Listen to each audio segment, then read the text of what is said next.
Here's Giggs. Oh, Forlan's in again here. Diego Forlan! 2-0 Manchester United! Oh my goodness me! The boys are back. Liverpool v Manchester United at Anfield. Can United finally break their away curse? United are winless away from home since March, but Liverpool have lost 3 straight in all competitions. Could this be the perfect time for an upset? This isn't just an away trip to Anfield. It's Manchester United's 100th competitive game at the famous ground. A century of rivalry, history, heartbreak, unforgettable moments. Ken Amarin's side mark this milestone with something special. 2 giants, 1 milestone, and 90 minutes that could define United's season. Big Mikey's back.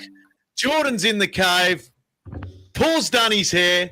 And Elliot's looking nice and sharp this morning. How are you, boys? How's things? All is good. Man. Ready for tomorrow. I'm ready. I'm so ready. Ready to go. Ready to go. Football's Here we back. go. Football's back. Thank God. Hey, how are we going to look today, boys? Just give us a short summary. Actually, before we get into that, let me get into something really quick. Breaking news this morning. Here we go. Big Ange is gone. 8 games. Apps, I don't know if you boys seen this, but he is gone already. The poor bloke. Will he get another gig in the UK? I don't know. Oh, mate. I think poor bloke. you kind of on the chat we have, Adam, I think I posted it probably when he was appointed that he's probably got 3 months in the chair. So it's no great surprise. But yeah, I think it was announced. Like all managers, he'll get another one. He'll get another job, and he'll probably get fired from that, and he'll get some more compensation, and it's just a merry-go-round that goes right around the league. It's bizarre, but people fail and they keep getting picked back up again. It's wish it happened in my line of work. It's a hard club to manage with that owner. He's very cutthroat. They announced it 10 minutes after the game finished. Yeah, that was nuts. Yeah, crazy. 10 minutes. That's ruthless, man. He wouldn't have even had a chat to the boys at the end of the game. I don't reckon. The dressing shed after the game. Yeah, it's a bit like Louis Van Gaal, wasn't it? After the FA Cup, didn't they let him know straight after it? Before it, wasn't it? I think that's the United story. But he was told the day before, or the news was out the day before that he'd gone. Clearly no one can keep a secret. But in this case, seemingly they told him straight afterwards, whether it was in the tunnel or. It'd be interesting to see the interview with the guy, the interview in the tunnel after the game, whether he's got his P45 in his hand at the time, or he's just been told. But it could be a very interesting interview. Yeah, most certainly. Okay, let's get into Liverpool v Manchester United. Well, what a game. Are Liverpool going to lose 4 in a row? Can United win away from home? It's a huge game. 100th competitive game. Does this fixture still carry the same fire as past years, boys? Does it carry on? Big Mikey. I guess so, right? Like in the idea that like I'm anxious for the game. I'm anxious. It's been on my mind all week. I hate this fixture. I hate it because form goes out the window. Form goes absolutely out the window with this. United could be in first and Liverpool could be 8th, or we could be in 15th and they could be in first. It doesn't matter. There's so many moments. You can look at the Diego Forlan moment. You can look at all these different moments. There's 7-0 Drummond as recently, it's always bound to be something. I would like to think, and this is as an American, of course, I like to think it's the biggest derby in football. Like for me, it's bigger than El Clasico. It's bigger than the Tyne-Wear. It's bigger than Second Cities. It's bigger than all that to me. But can I say maybe the way the game's played now is different, and how it's not bone crunching and as dirty as physical as it used to be. Yeah, that element of it is gone for sure. But it's all the same. We want to beat these guys bad. We had a Scouser on our show last night. And we're still taking the piss out of him, telling him he's stealing our internet and all kinds of good stuff. It's great. Quite right too. Yeah. Paul, I imagine you've been to a few Liverpool Manchester United games. Don't know if you've been to Anfield and watch it, but I imagine you may have. What are they like? Yeah. Build everything like that when you arrive.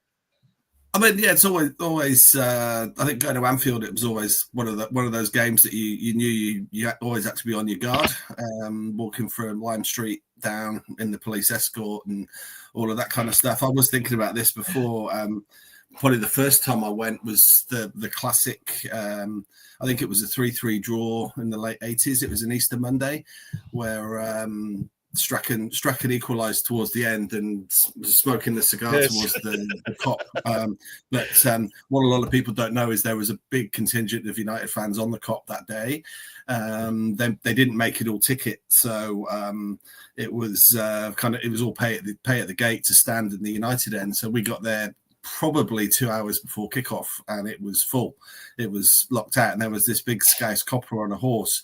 And basically, he sort of looked down with discontent at all the United fans that stood around who couldn't get in, and said, basically, lads, you've got two choices. You can either F off back to Manchester, or you can, if you're big and brave, you can pay to go in the cop. So there was this big collective shrug of shoulders, and everybody trudged down to the cop and paid their money to get in, because it was pay at the gate for them too, and none of them were around. They were obviously still burgling or stealing people's internet in those days. So we had a big corner, and probably 10 minutes in, the police were trying to get United fans out. And it was all sort of push and jostle and everything. But Robson scored after about 2 minutes, and our little section of probably 500 to 1,000 went absolutely crazy, and there was no way we were getting out of there. We were stuck for the whole game. So it got a bit easier when we were 3-1 down, but then Whiteside came on, and I think it was McMahon nobbled within about 30 seconds of coming on. And one of those tackles, Mikey, that doesn't happen anymore. He'd be straight off after probably about 30 seconds of walking on as a sub. Clearly he had one intention, and that was to stop McMahon playing, which he did. And then we got a goal back, and then Strachan scored with I don't know, maybe 10 minutes to go, and that will always be a very, very special memory to me. As many of the boys try and jib Anfield. I don't remember that. I just remember kind of being amongst a lot of people that were a lot bigger than me, and thinking, they're going to get to me. They're going to have to get through these guys first. But yeah, I remember that, and it was probably the game that I always thought that a lot of people seem to think that Ferguson was the right man for the job. I think afterwards he took paces towards Dalglish in the tunnel afterwards, and they nearly had a punch up, because I think Fergie said that he came to Anfield and was choking on his own vomit or something like that, and Dalglish was waving. I think it was Kelly Dalglish. She was waving her at him and saying, "You get more sense out of the baby than you do out of this guy." And it was just had a bit of everything, and it really felt like it had that edge of a match. And sure, as Mikey says, it's died down over the years, but I don't think I've ever seen United win at Anfield. I've probably been maybe 4 or 5 times. Yeah. Beautiful. All right, Elliot. I'm going to bring up Elliot's predicted lineup so we can get into this. Here we go, Elliot. Here we go. The floor is yours. Elliot's predicted 11. Go through it, Elliot, and let us, boys, if it's any controversy, get into it. I just think the team stays pretty unchanged from the win against Sunderland. I think there was a lot of good stuff in that first half. We saw, I think we saw a bit more freedom from Bruno Fernandes, because Mason Mount was able to tuck in when Bruno sort of bombed forward. I think, and there's not been any injuries come back from international break. I think the team stays relatively unchanged. Probably the only question mark I do have is probably Casemiro's travel. And maybe we won't get a full game out of him, and Ugarte probably comes on sort of into the second half. But I think why would you change a team when you want to build momentum and start actually putting some wins together? In my opinion, you wouldn't want to change that team. I've gone with the same team that started against Sunderland, more or less. I agree with that too. I think Mason Mount's pretty much a lock-in for that spot after his performance against Sunderland, especially after the goal. And the way he does with his legs tracking back, especially if Bruno pushes forward, as you said, he covers that space quite well. It's just a matter of whether, when we do the substitutes, who comes in for who. If we keep the same type of balance in the squad. Like when Casemiro goes off about, 60 minutes, probably you'd say, for Ugarte. Is it the same? With the yellow card in his pocket. Yeah. Does Mount get subbed off is Cunha back in the squad? Like, is he back? Yeah, he will be. But he played for Brazil, and I still don't think he's fully fit.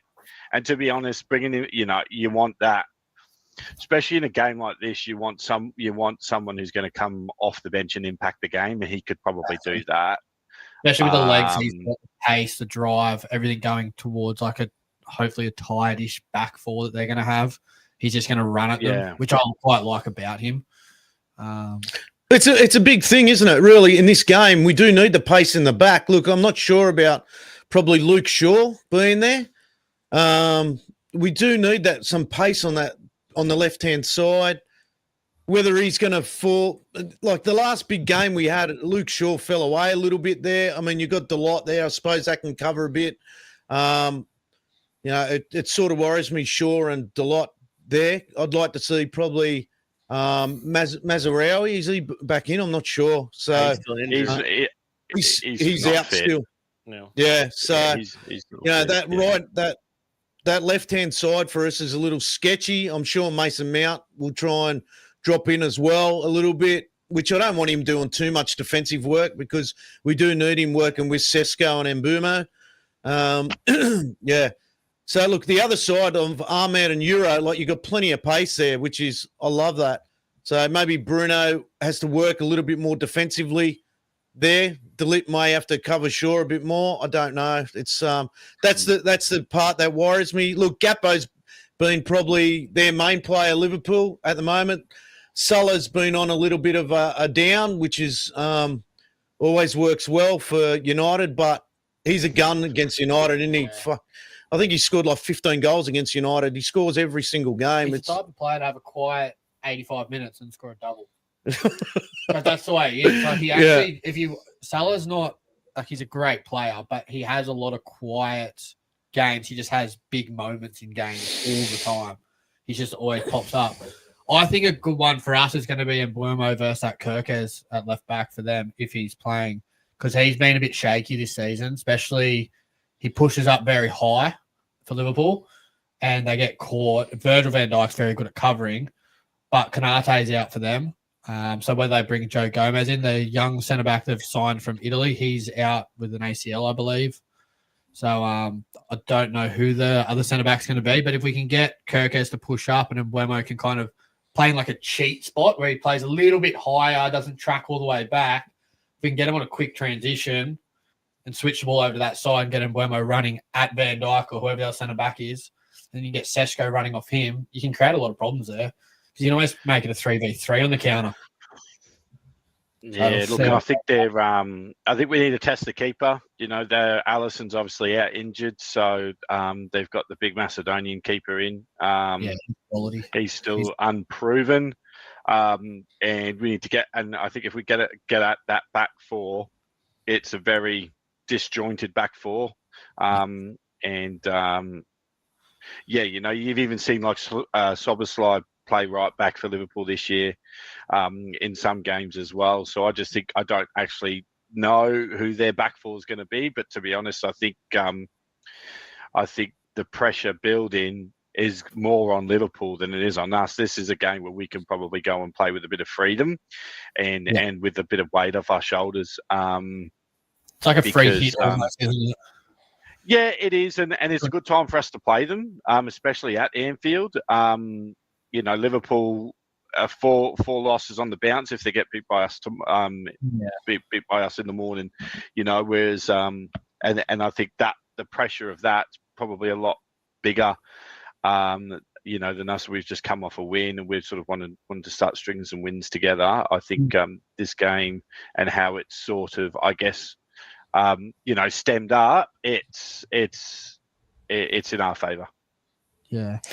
I've got Ojaz Vamp. I'll bring up his question here. We were probably not going to go with Ahmed because Amrin will probably try to shut up shop. What are your thoughts, Paul? I don't know. I mean, I think like with going to Anfield, you've got to get a foothold in the game.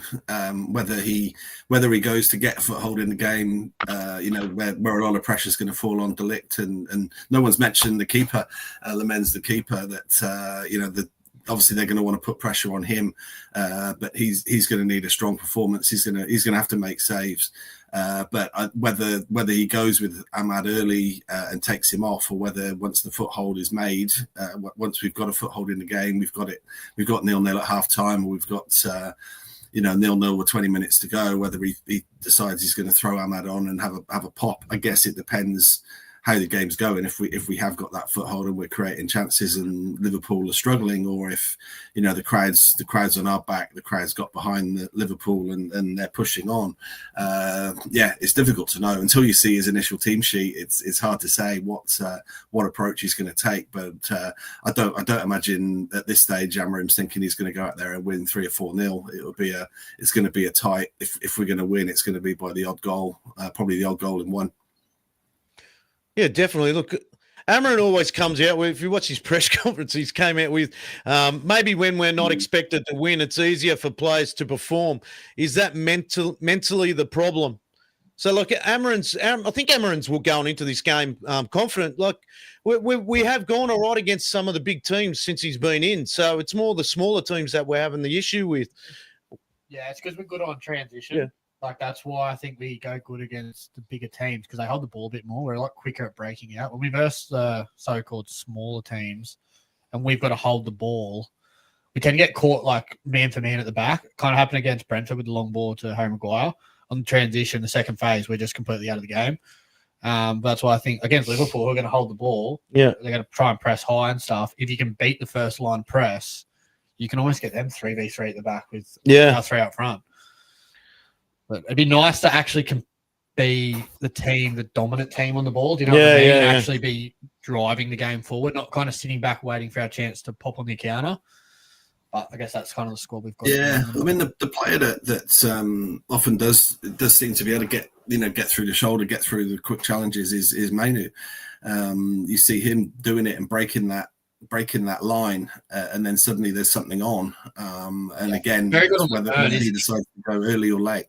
I can see him playing a part, and I suspect possibly in a similar way to Ahmad, you might see a double change if Ahmad's on the bench, that those two might come on if we're thinking that we've got a chance of nicking the 3 points late on, that you might see those two. Yeah, my biggest concern is our midfield too, right? Because if on their day, I mean, I know this Liverpool side is struggling, but they have players, they have quality, and they'll be able to beat us. They'll be able to beat us on quality alone, right? Where we'll have to find a third and fourth and fifth gear to get into that we haven't normally been able to get into for the last 2 years, especially under this coach. Not to be negative, but I gotta say it. I'm not happy with this too. Casemiro has shown us that he's a renegade. His legs are gone in certain points. That he will resort to the hard crunching tackle and get himself sent off, or at least on the yellow early, and we'll be watching him the rest of the game to see what's going to happen. God forbid he puts in Ugarte. I absolutely do not rate Ugarte whatsoever as far as passing goes. I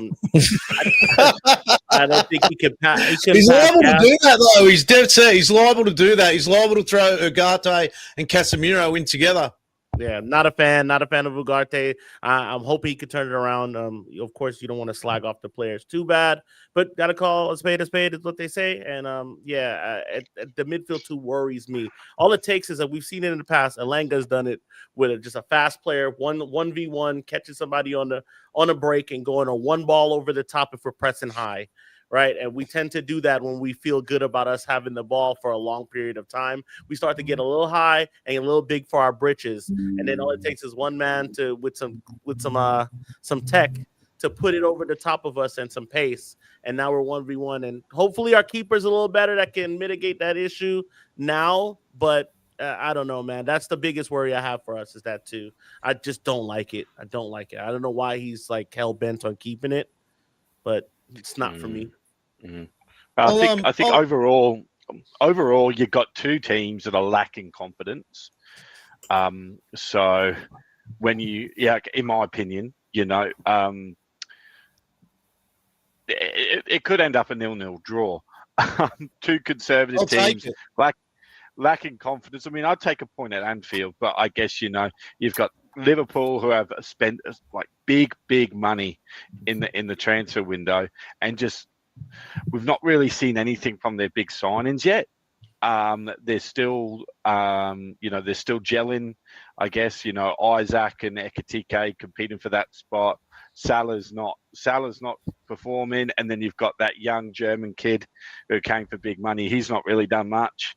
And then for us, I think we're that second game after a win is like we're gonna feel a little bit lacking of confidence going into the game, because it's pressure of winning that second game, I think. So it could end up a 0-0 draw. I really think so. I think that Florian Wirtz, a young German guy for Liverpool, I think this is the type of, I hate to say it, this is the type of game that he will actually probably come alive in a bit if we don't like isolate his space, because he's the type of player to pick up pockets between the back four and the middle three. He finds a little space in between, and a lot of Liverpool's teams that played this year have actually been a 4-3-3 or a 4-2-3-1. So he's been kind of, I wouldn't say man-marked out of the game, but he's been isolated into these little tiny pockets where he can't actually get on the ball as much. But with the two in midfield of Bruno and Casemiro, Liverpool have also got Gravenberch, who is just legs in the middle. Whether they play someone like Endo at the 6 or they bring in Slobosai, whatever you say his name, into the midfield, then what two do you pick up and who do you leave? I've just got Casey here. He's written, I'm excited to see what Liverpool does against our two-man midfield. I can't say I'm excited, mate. Not excited. Not excited. I am excited, that's for sure. There's going to be a shit ton of nerves going into this game, especially against our midfield. Mate, I wish I had that faith that I'm excited about seeing the way they're going to work their midfield against ours. It's one thing I'm not excited about.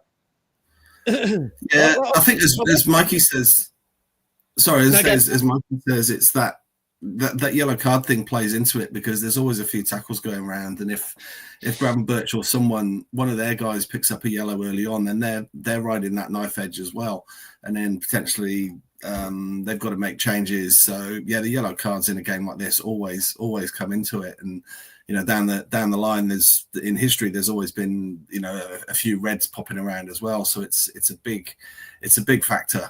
And who knows? So hopefully, it isn't that Casemiro picks one up after 2 minutes, and then we've got to start considering making that change, and then getting upset at half time when he's just been sent off, and we're suddenly down at 10 men for 45 minutes, which nobody wants to see. But it's got to be in Amram's mind. I've got one of my mates. Shouts to Casey. He's our resident LA Red. We had a good show yesterday. Shouts to Casey. Brilliant. Welcome to the pod, Casey.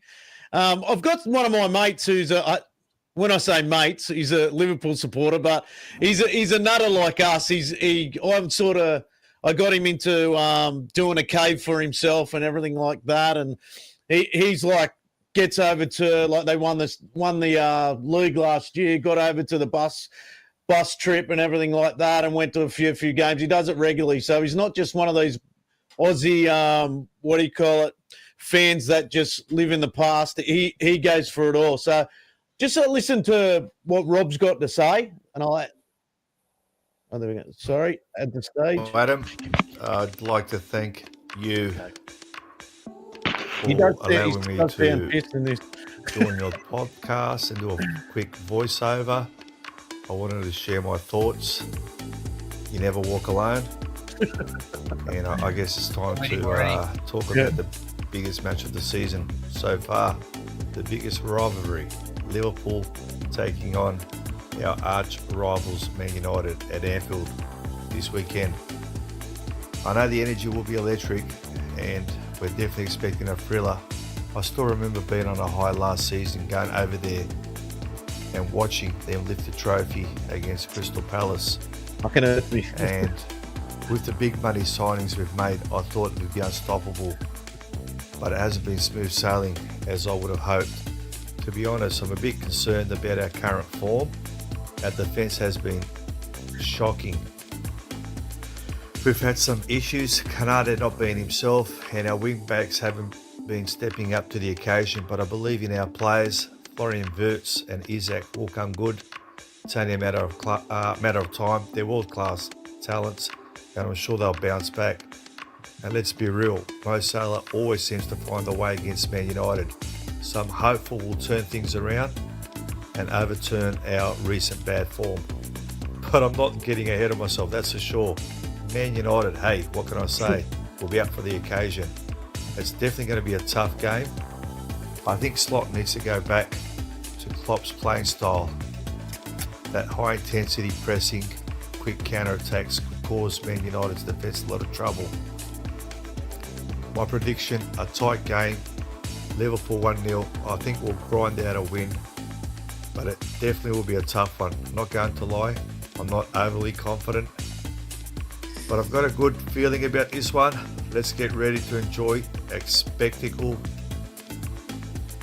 You'll never walk alone. Go, you mighty. All right, that's enough, Rob. See you later.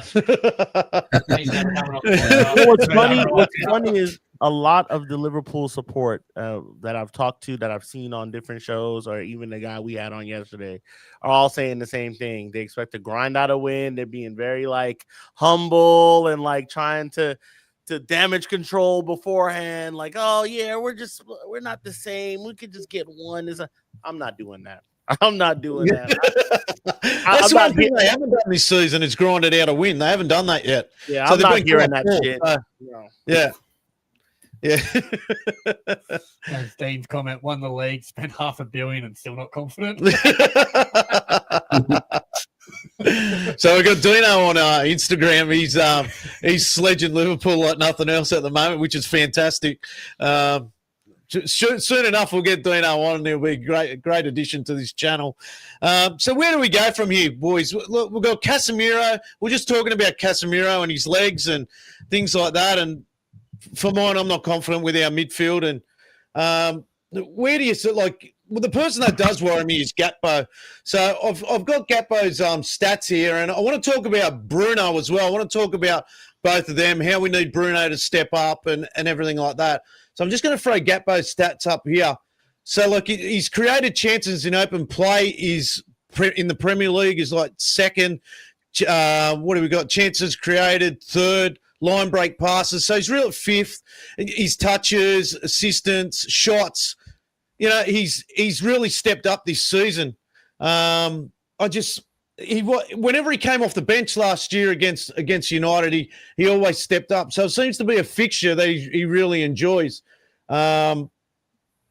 It's tough for me. I want to see that right hand side just absolutely have him in his pocket. I'm confident with Euro doing a job on him. What are your thoughts? Anyone? I think Yoro's got him. Yoro's got a good idea. Sorry, Paul. No, you go. I think Yoro's been a very consistent defender this year.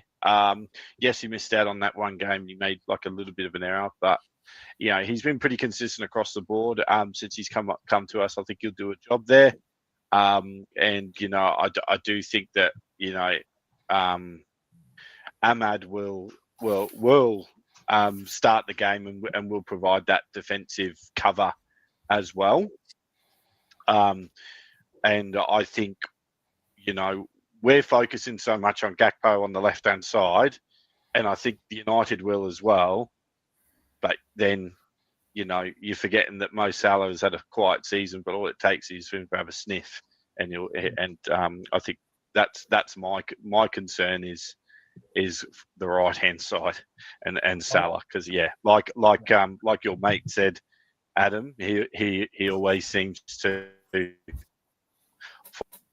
find a way against us, and I hate players like that when they play against us. Well, I hate Gakpo because he was supposed to sign for us, wasn't he, about a season and a half ago? He was linked for about 6 months with us, and then Liverpool go and pick him up, and he started slow for him, but he's He was. He's coming into his own, especially on that left-hand side now, because he can go either way. Like, he's just got that. He can go on his left, he can go on his right, and I think that's where I'm glad it. Hopefully, it is Yoro marking him, because if you do get that step ahead of Yoro, he's got the pace to catch back up and just get in front of the player, keep goal side all the time, which I think is going to be important.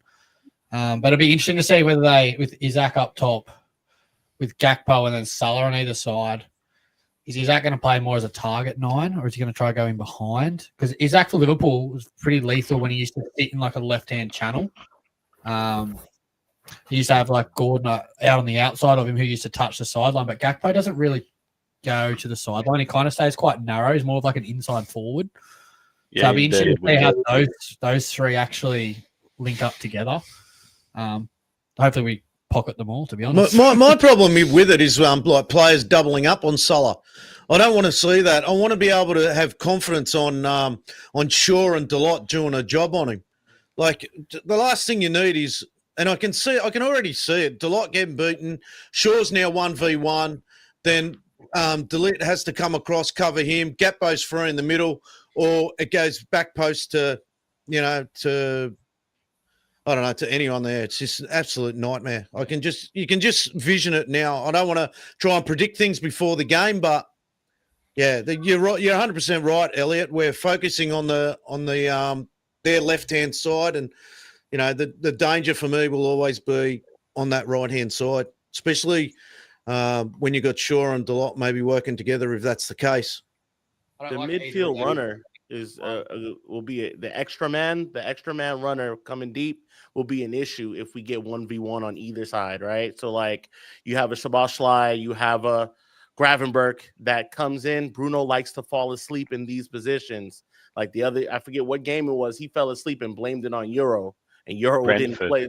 He didn't start another 2 games after that or something like that. Bruno has to be aware. He has to know that he has to take up a more defensive role now, even though I think he does a good job of hustling. The work rate is there. Is he a defensive stalwart? No, right? Like, he's not a defender at heart. He's a 10, right? We all know that. But, like, he needs to step up his game. How well we do is going to be predicated on how Bruno is on both sides of the ball, whether him being the catalyst and playing a clean ball in through for everybody, or recovering back and defending and not being rash and weird and out of position. So I think a lot of which has been the theme for us in the last few years, at least the 5 years he's been here. We live and die on what Bruno's going to be able to do here. And that's going to be the theme for tomorrow. Yeah, I think one of the things that frustrates me about Bruno is when he loses the ball in our own final third. He picks the ball up, takes maybe 2 steps, has a look, and then 2 players are on him. Their press kicks in, and then he loses the ball, and then suddenly we've got a major problem because players have broken out. That's potentially going to be an issue today. But I think. We could talk about all the players, but I think if it's going to be a tight game, if it is going to be a tight 1-0, then it's probably going to be a moment of magic from somebody that's going to win it, that's going to break that down, and whether that is Gakpo for them, whether it's Salah for them. Historically, you probably say it is Salah that's going to produce that moment. You wonder, and I wonder who for us is going to produce that moment, who's capable of producing that one moment of magic. And you've got to look at whether it is Ahmad coming on late, whether it's Maino that's going to break it down. We've not seen enough of Sesko yet to know if he's that man that can do that. So you'd say the moments of magic are probably more on their side than ours, but who knows? It's got to be in someone's locker. Someone's got to produce it, and I hope it's one of us. Hopefully, whoever it is who's taking the penalties. Could be just a penalty. Could be a penalty. I'll bring up Bruno's stats here. So here we go. Chances. Look, you can't honestly. You look at the Premier League ranking for 25-26. It's first and second, basically in nearly every category. I hope Yanni's not watching this. He'd be loving this. Seriously, it would be. Created. Look, a lot of these stats I don't rate at all because, at the end of the day, we need to be finishing off, whether he's creating chances and that. And I'll always claim that he needs to play higher up the pitch. I just think him sitting so deep with Casemiro, it's just not going to work. But the more I think about it, the more I think Mikey's right, even though he doesn't want it. I think Ugarte may start. So, you got chance created first, and he's created 19 chances. So, we need to be taking these chances, and it may all come together at Anfield. It may all come together at Anfield for us. I think as a team, we're number one in creating chances as well. We're just not taking them. So, fingers crossed that it all comes together for us. Yeah, and why? That's a great point. Like, why are we not taking them? What is it? Are the chances he's creating? Are they? I don't know. Is the ball bouncing across the box? He's not putting the ball exactly where the player wants it. I don't know. Is it Bruno's fault that we're missing these chances? Probably not. He's putting the ball in the right places, and our guys, for whatever reason, are putting it 10 feet over wide, hitting the keeper.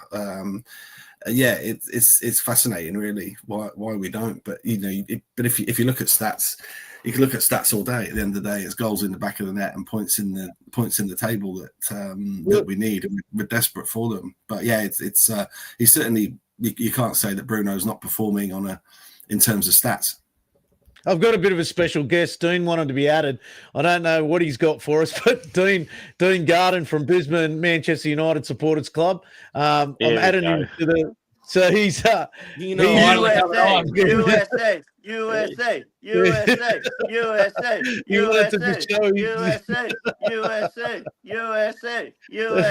Right, soon. So, mate.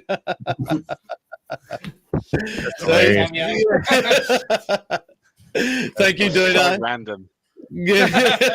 That's what we do here. If anyone wants to come on and do something random, get on. And now he gets blocked. Dino will never be blocked. Too good in the comments. He's throwing the spanner in. I'm going to need to regroup again here.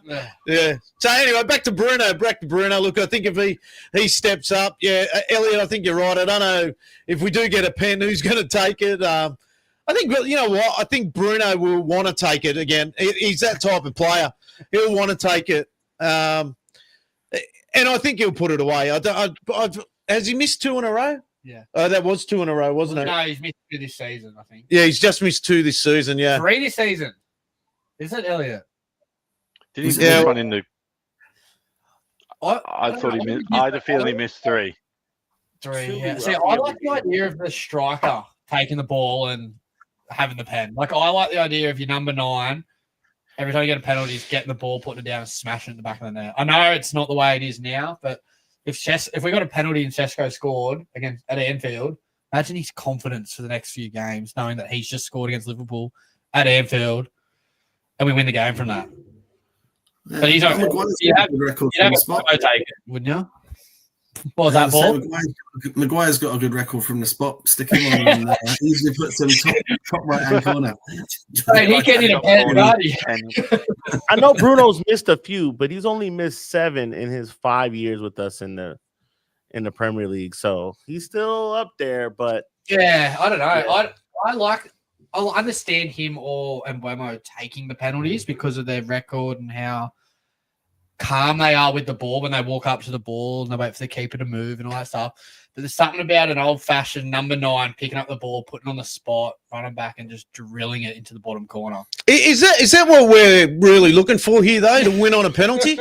Like, seriously, I can get it. Look, I know we're talking about Mason Mount starting, but, we bought a player in Cunha. So, I don't want to say... No, I do. I want Cunha to start. I don't want Mount to start because we need our players with confidence here. We need our players with confidence. We need a slick player that can move the ball and have a little bit of like technical ability. Like I love Mason Mount. Don't get me wrong. Like hair for him, but like the guy's a battery. He's gonna run around, he's gonna give you work rate, and he could disappear in a game very fast. We need Acuna, the Acuna of Wolves of last year, right? That scored a banger against Liverpool, right? The last time he played. We need the guy to quick touch, get around, pass the ball around, slick, can move the ball in between. The ball stays at his feet. He has pace. He can beat a man 1v1. We need that Cunha, and I think because he's injured, we're not gonna get that. He's still injured. We rushed him back from that hamstring. Yeah, like he's not ready to be that guy. But we've seen it in glimpses here and there. I think if he is fit, he starts that game and he can give us something a little bit more than Mason Mount. Don't get me wrong. I think I've been one of his vocal. Like I'm not. I haven't been a fan of Mason Mount for a while. So people will say that. See this, they're like, oh yeah, there he goes again on Mason Mount. But like he's been doing well as of late. But Cunha's the future. I want to see that future. 100% he's the future. I want to see Cunha start. I want to see them front three together all the time. I want to see Mbeumo, Sesko, and Cunha every game starting. But I don't think you're going to get that in this game. Because it's not the game. It's not the game to bring him back in my opinion. It's not the game. I'd like to see Cunha running at a Virgil van Dijk one-on-one and getting around him. So why isn't Cunha the person to start? Why, Elliot? Because he's not fit. He's not 100% fit. He's not Korea. He still didn't play both. He played both games, but he didn't play full 90 minutes. That's the other thing as well. You've got to consider. He's travelled back from Asia. They've trained 1 day. Amarin did mention that. Yeah, Mason Mount has trained with the team during the international break. You've got to go with the team that is able to achieve momentum, and that's why I put Mount in my starting 11. And it also gives, if Cunha has that attacking mindset, which is great, and he's great at it. But in a game like this against Liverpool, if Bruno's going floating forward, you're going to want someone who's got a little bit more nous about him to think, okay, Bruno's gone forward. I'm going to drop in here, just in case we're exposed on the counter attack, and we're 2 against 1 in the midfield. I just think it's not the game to bring Cunha back in. He'll come back in and he'll hit form and he'll do well, and I've got no issue with that. But I still think that the team that played and started against Sunderland and achieved that 2-0 at halftime starts this game. I think you'll reward Mason Mount with another start because of the goal and the performance against Sunderland. I also think, though, like I always go back to this, a 4-3-3 with Mason Mount as the 8 and Bruno as the 10, or if you put Manu in there as the 8 and Bruno as the 10, and then you had Cunha and Mbeumo and Sesko up top. That's my ideal formation and setup. Yeah. I don't think Mason Mount has actually scored against Sunderland, against Liverpool on a counter-attack. The pace probably isn't there to run at them with the ball, but he is there more for cover. So I do understand what you're saying, Elliot, with that. I think that's why he's And I think when you're going for the game, let's say like Paul's suggesting, you've got a foothold in the game and we're 0-0, it's 60 minutes. Are you going to be, and we're bringing Mason Mount on, or we bring in Mateus Cunha on to go for the game when the players are a bit leggy? I would want to be bringing Cunha on and going for the game. And he's the right player to bring on off the bench when the players are leggy. Yeah. And could probably do something in that part of the game, especially when he's not fully fit. No, do you reckon Andy Robertson starts left back or Kirkes for them? Because that would change how high they're going to put. Like 50-50. Could both the left backs. Would you running at Andy Robinson, wouldn't you? Imagine that. At the later stage of the game. Kirkes has not been great. He's not been great for Liverpool. So. Yeah, I don't know. It's one of those cases. I don't even know what's going to happen.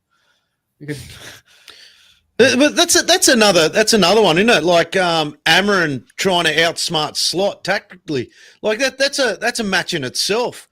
Just trying to work out which one's going to out tactic each other.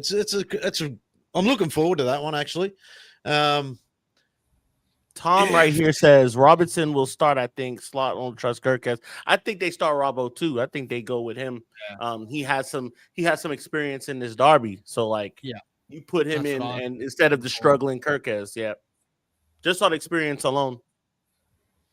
especially if Liverpool start to get a bit under the pump with counterattacks and things like that from us. I think Andy Robertson's experience and composure just to get on the ball, just slow the game down so they can get back into it. I think for them, it'd be a smart choice to start, but I hope we're 4-0 up at half time and it doesn't matter who they've got on the field.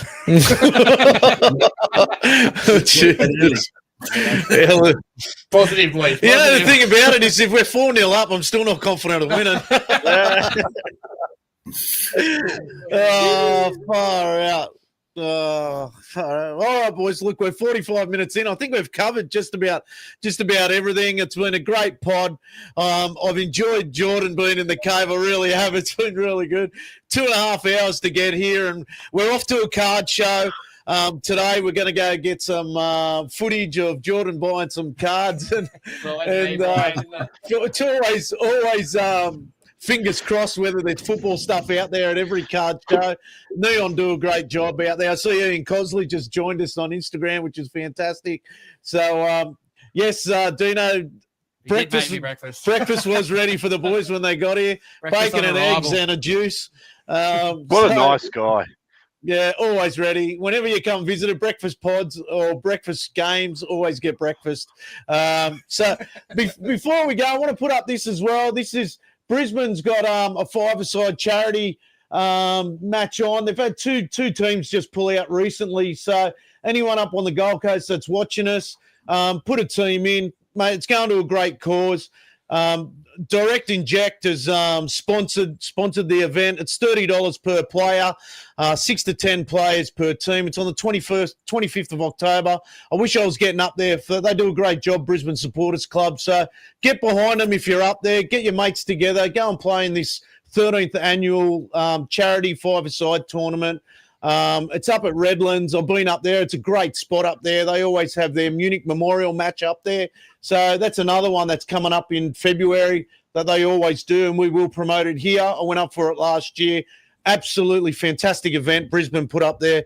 They are the leaders when it comes to events and stuff like that. I know our supporters club here in New South Wales are getting a fair few things together, which is fantastic as well. So Tom does a great job also on our charity games and stuff like that. So it's good to have Brisbane and New South Wales working together. Maybe New South Wales one day might put a five-a-side team together and go up there and play in this Redlands tournament over the weekend, which would be a fantastic thing. Couple of late tackles on Dino. Should do a state of origin. Dino doesn't play, and I won't play either because I get white line fever. So my ending will probably be a game against Liverpool where I'm out to hit someone. So yeah, so thank you, Paul. Paul came on late, which is fantastic. It's always great to have his knowledge on. And Elliot, fantastic. Big Mikey, stay safe. And, mate, thank you again for coming on. We'll try and work it out. So we've got a few of your boys that come on. Get over to Mikey's podcast. I'll throw it to you, Mikey, to promote your podcast, mate. Yeah, Stateside Reds. We have a show 3 times a week. So Monday, Wednesday, Friday. Big up to you guys. Thanks for having me on. I'm always looking forward to rapping with you guys. I'm glad. I was glad when you said, "Come on, let's go." I'm like, "Yeah, I'm ready. I'll always make time for y'all once I got it." So yeah, thanks again. Stateside Reds, like, comment, subscribe, and I got some good stuff on the way for y'all. Shouts to LA, ATL, New York, Chicago, all those good places out there. And of course, I need to get some lessons from Mikey how to put a shout out. Yeah. Shout out the whole country.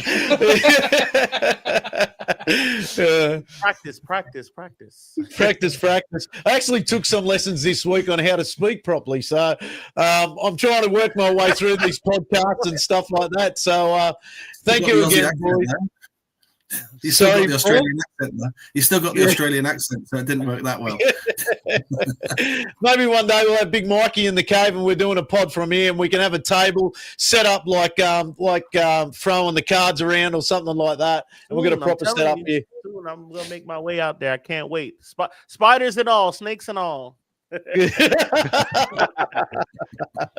Oh, good. All right, boys. Well, Jordan and I are getting out to Big Boys Cards out at Blacktown now. So I'll talk to you later. See you later. Check. Yes. Enjoy. Cheers, all. Reds. Cheers. Goals!